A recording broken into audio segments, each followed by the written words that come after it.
Fala pessoal, estamos aqui em mais um vídeo no nosso canal e hoje nós vamos falar sobre um tema que o pessoal pede bastante: controle biológico, com foco na cultura do quiabo. Quais as opções de controle biológico que eu tenho para usar no quiabo? É possível produzir quiabo sem usar nenhum produto químico, nenhum defensivo? Então fica aí até o final que nós vamos falar tudo sobre esse tema. Primeiro, eu queria deixar claro que controle biológico é o quê? É uma forma de controle de praga ou doença através de um organismo vivo. Pode ser inseto comendo inseto, ácaro comendo ácaro, fungo ou outro micro-organismo se alimentando de um outro inseto ou algum outro patógeno. E isso acontece porque todo ambiente ele tende a permanecer em equilíbrio.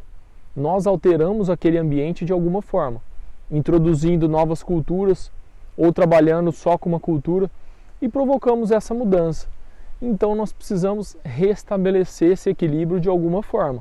E como que nós podemos equilibrar novamente o nosso ambiente? Através de um manejo integrado de pragas.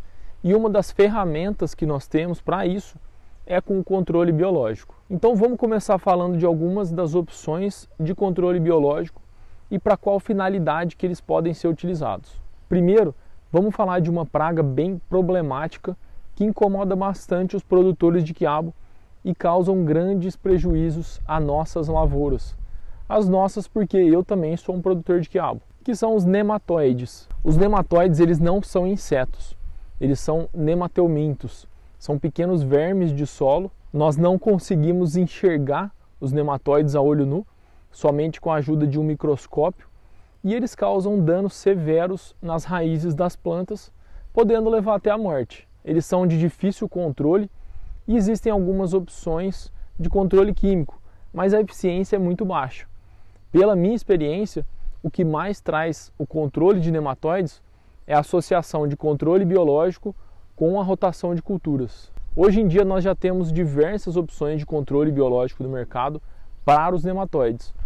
Uma mais comum de ser encontrada é o tricoderma, um fungo que libera diversas substâncias que acabam controlando os nematóides. Algumas cepas desse fungo podem até induzir a resistência sistêmica do quiabo, criando como se fosse uma barreira mecânica nas raízes. Uma outra opção que nós temos também são os bacilos subtilis, uma bactéria que disputa o espaço com os nematóides.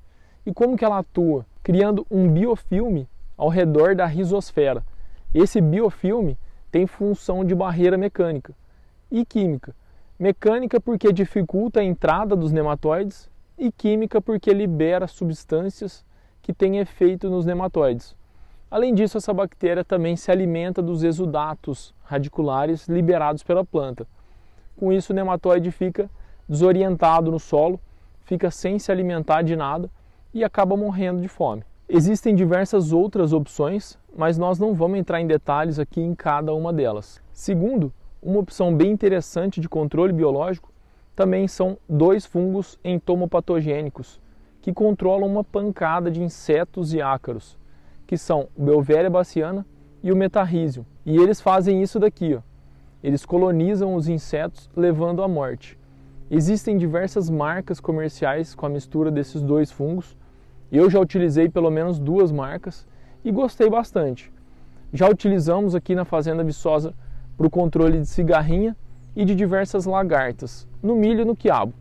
Mas como eu falei, eles controlam uma grande variedade de insetos e ácaros. Existem alguns cuidados na aplicação desses fungos.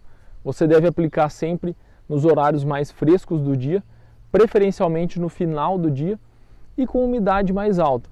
Isso ajuda a sobrevivência desses fungos. E você precisa se lembrar que nós estamos falando de organismos vivos. E o terceiro que nós vamos falar são os insetos predadores e os parasitoides. Esses nós conseguimos enxergar. Um exemplo bastante comum de predador são as joaninhas. Elas são um grande aliado nosso, se alimentando de pulgões. Eu nunca encontrei para comprar, mas aqui nós encontramos com frequência na lavoura. E o pulgão é um inseto chato na cultura do quiabo. Só não pode confundir a joaninha com a vaquinha. Essa é uma praga. E um outro predador que nos ajuda bastante é a tesourinha. São ótimos aliados, porque eles são predadores de ovos de lagartas, de pequenas lagartas também, e de trips, e alguns outros insetos de difícil controle, muito comum de encontrar aí no cultivo de milho. E a quarta e última opção que nós vamos falar aqui são os parasitoides. O que é um parasitoide, afinal? São organismos que provocam a morte dos seus hospedeiros para completar o seu ciclo de desenvolvimento. Eles são parasitas somente no estágio de larva, na fase inicial. Ou seja, se desenvolvem dentro de um hospedeiro e depois que viram adultos têm vida livre. Um exemplo comum de parasitoide, e que eu já usei também, é o tricograma, uma vespinha que parasita ovos de várias lagartas antes mesmo deles nascerem. Existem algumas marcas no mercado, você pode até comprar pela internet. Eu, no caso, quando eu utilizei aqui na Fazenda Viçosa, eu comprei pela internet. Bom, pessoal, falamos aqui algumas das opções que nós temos de controle biológico, uma ferramenta que pode e deve ser utilizado no seu manejo integrado de pragas. É um controle mais lento, não tem aquele efeito de choque, de limpeza imediata da lavoura, mas se você usar corretamente, com certeza vai te ajudar bastante. Eu espero que você tenha gostado. Não deixe de deixar um like aqui embaixo para dar aquela força no nosso canal. Valeu e até a próxima!